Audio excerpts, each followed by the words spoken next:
Hey everybody, John Lorden here with a special episode of Itchy Mysteries. This is now a tradition, second time we've done it.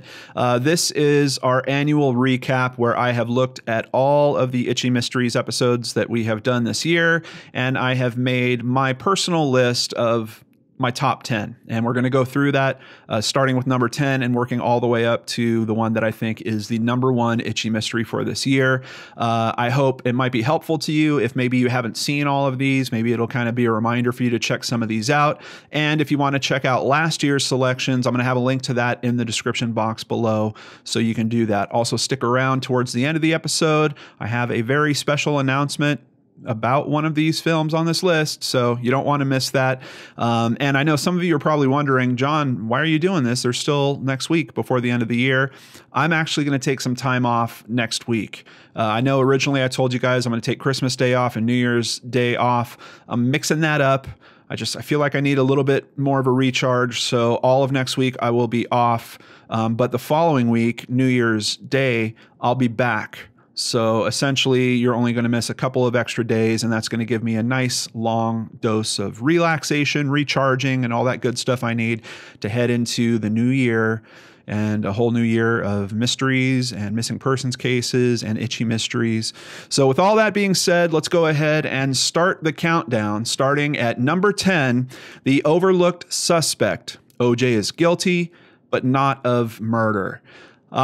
This one really grabbed me because, you know, it's one thing to hear of a theory that is contrary to popular opinion.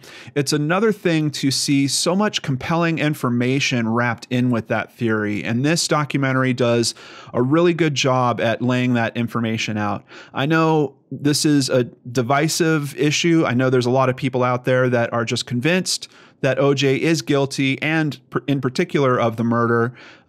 So it kind of depends on how you are with this topic. If you're able to keep your mind open a little bit, I think that you will appreciate the approach of this documentary, and some of the things it brings up could make sense, especially OJ wanting this suspect to not be found guilty. I don't want to give away too much, but just know that in terms of an itchy mystery, this thing was really compelling to me. I'm still thinking about it.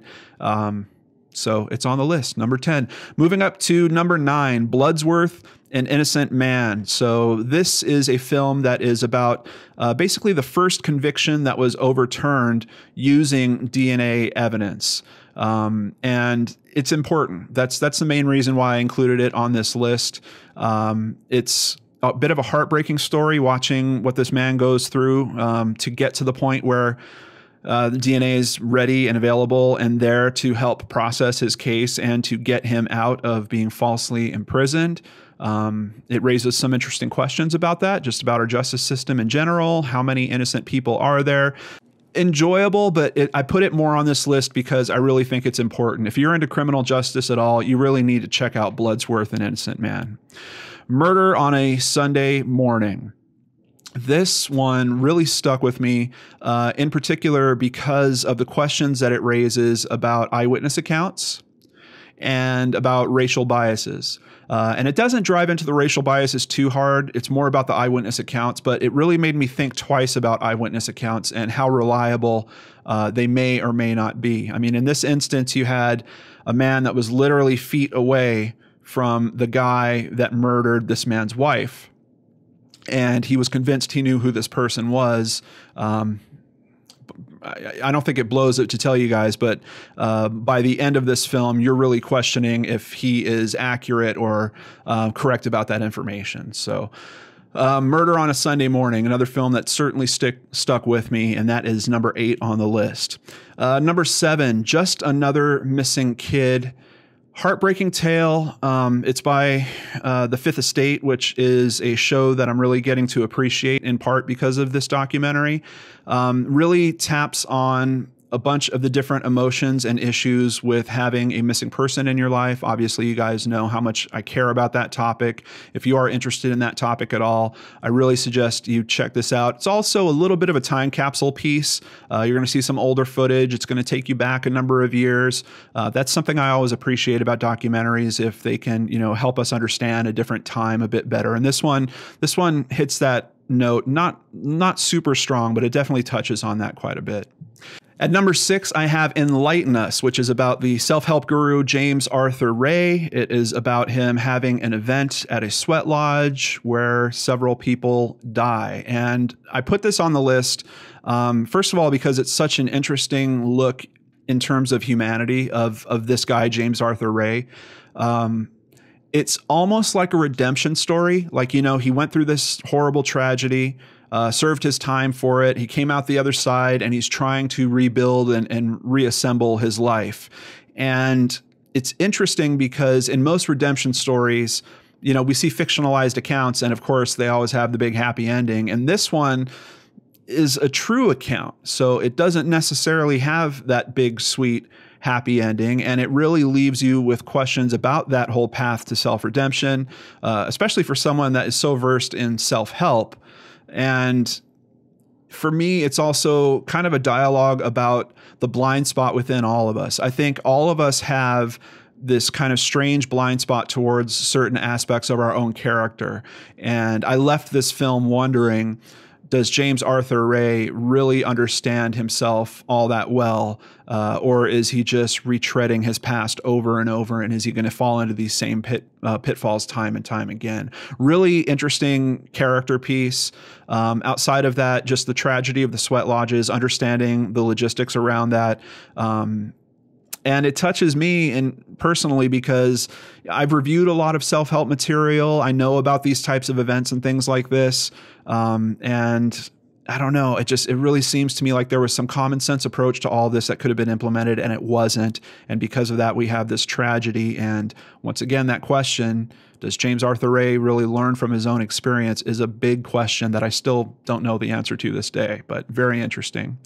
Number 5, a film that we just recently reviewed, Breaking the Cycle. And I added this to the list because it's obviously, if you haven't seen the review that I did, it was literally just 2 weeks ago, or maybe, I'm sorry, even last week. This film is pretty important about changing the dialogue around the U.S. prison system. It's a comparison between a prison in Norway and Attica in New York out here. It raises a lot of interesting questions. It created a ton of interesting dialogue in the comment threads. We had one of the director-producers even participate in that comment thread. Since then, I've been contacted by the other director-producer, and I'm watching him continue dialogue with people on Twitter as well about the questions and issues that are raised by this.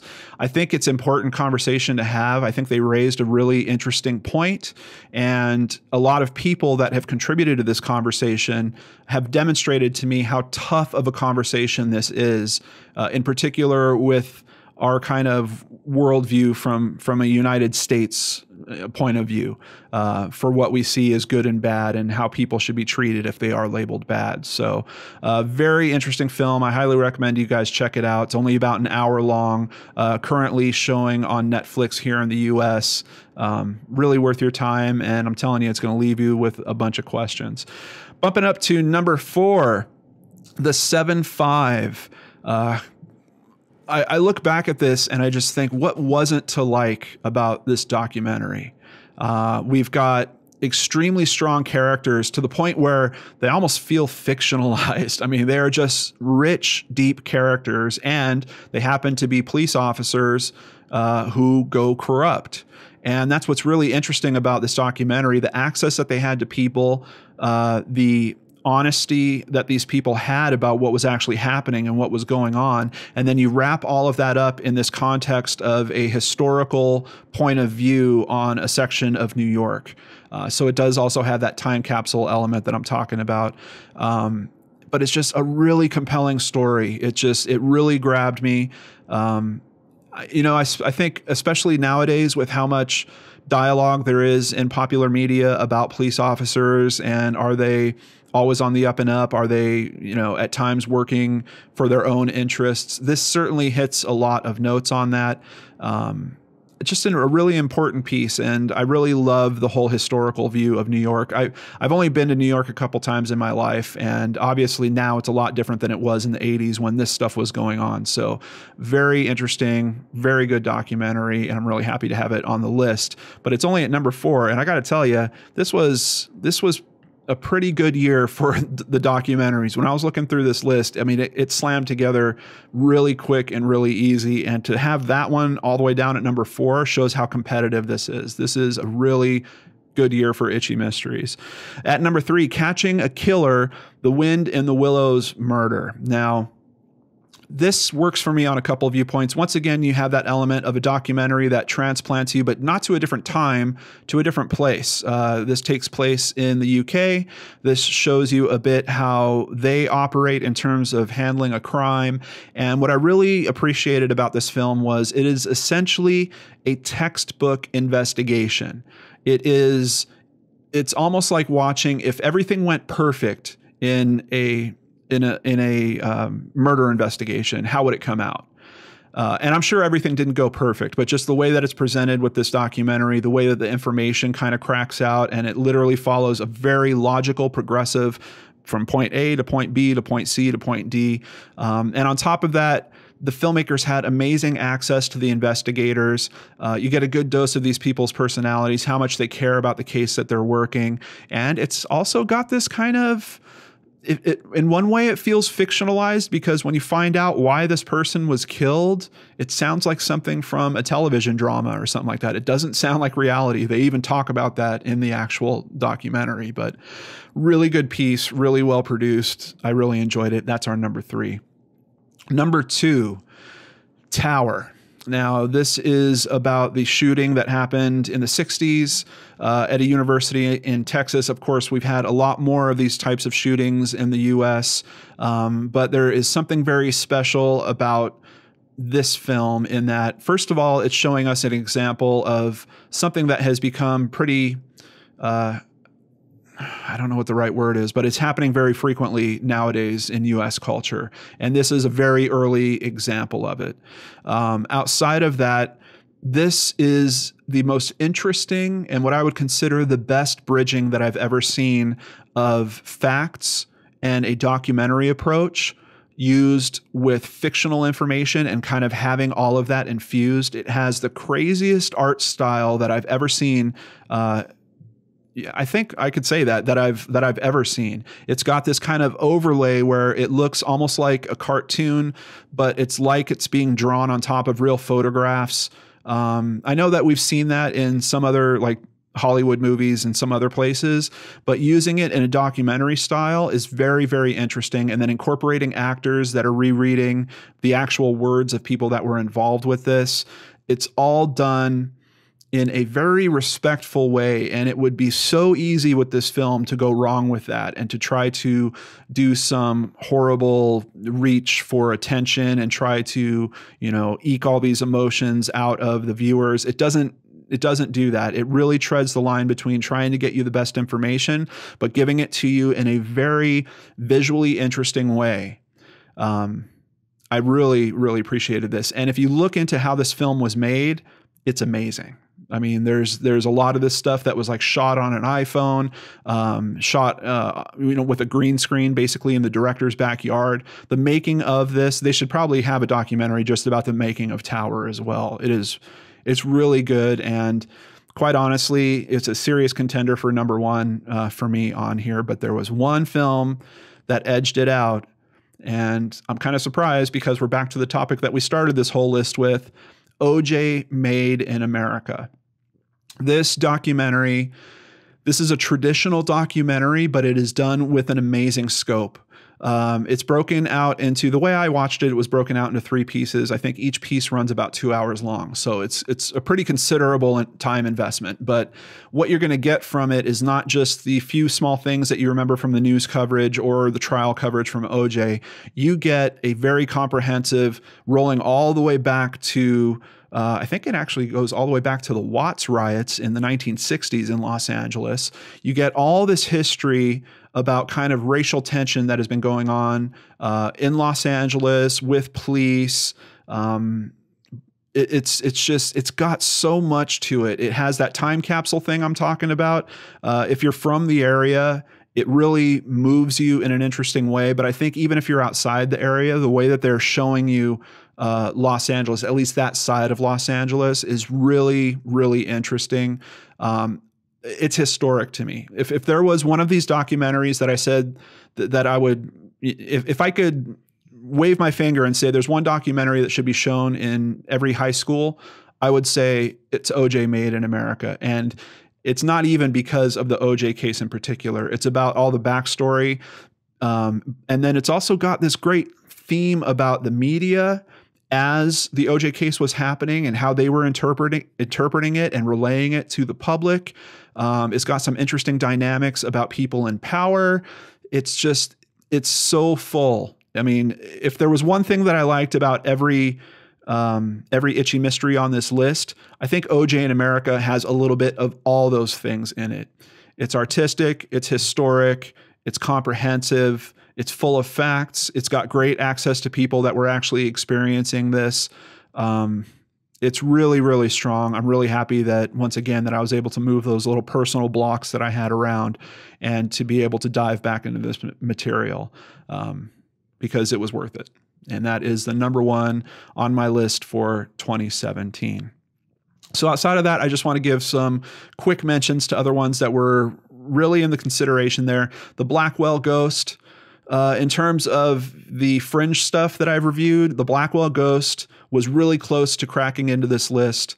We now know with the research that I did that it's pretty much entirely fictionalized, but I still just enjoyed the heck out of it. Outside of that, Long Shot almost made this list. Really good documentary you can catch on Netflix. Death by Fire. The Boy Who Lived Before, which I don't even know if I really agree with the premise of that documentary, but the way that it was shot, the things that these people do to try to verify this information, it's a very interesting ride that you go on in that documentary. The Watchmen, once again, a fictionalized piece, but pretty interesting and kind of a creepy, fun vibe that I got from that. And I Am Jane Doe, which if I remember the Itchy Mystery review I did, I originally said I think it's the worst title I've ever heard. I have to agree with that because when I saw it on the list, I was like, I Am Jane Doe, what the heck is that about? I had to look it up to see what it was about, and very important topic, very worthwhile. But once again, I'm telling you that title, not a great title.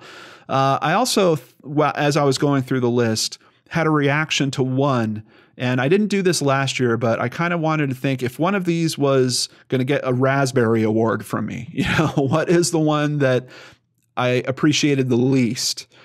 I would say it was casting JonBenet, and I really had to give some thought to this. But when I was going through the list, I literally had an emotional reaction as soon as I saw that title again, almost like anger. I really did not like what that documentary was trying to do. I don't feel like it had great facts. I don't feel like it had great information. Having a bunch of actors give their take on these characters that they're portraying that are actually real people, and then seeing them recreate some of those scenes. How different is that from Tower that I was talking about earlier? Not amazingly different, but all the respect that I said that Tower had for its core information, casting JonBenet has none of that. The way that I said Tower was not reaching for an emotional grab, casting JonBenet is almost purely reaching for an emotional grab. It's quite honestly, I kind of, thinking back on it, I'm offended by it. So that's my raspberry for the year. So, all right, we're at the end of the episode. What's the big announcement? Well, it is about breaking the cycle.